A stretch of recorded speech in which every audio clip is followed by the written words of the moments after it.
بلال کے پاس بہت سارے کھلونے تھے، لیکن وہ کبھی بھی خوش نہ ہوتا۔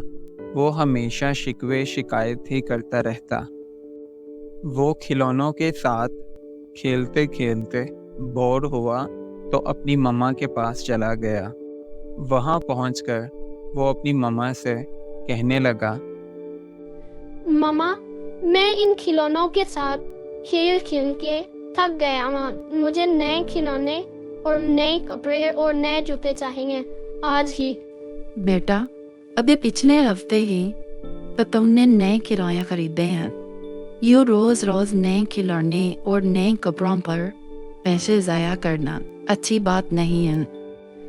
نہیں، مجھے چاہیے تو بس آج ہی چاہیے، آج اور ابھی۔ چلو آؤ میرے ساتھ چلو۔ اس کی مما نے اسے گاڑی میں بٹھایا اور ساتھ لے گئیں۔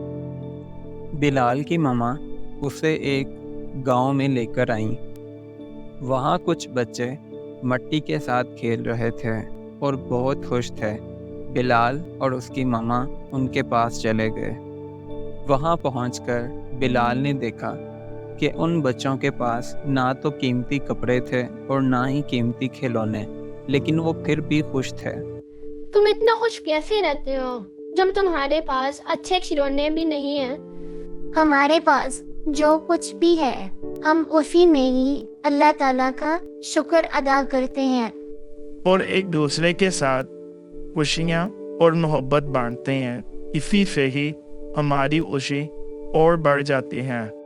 بلال کو احساس ہوا کہ وہ کتنی ناشکری کرتا ہے اللہ تعالیٰ کی، جبکہ اس کے پاس قیمتی کپڑے اور قیمتی کھلونے بھی ہیں۔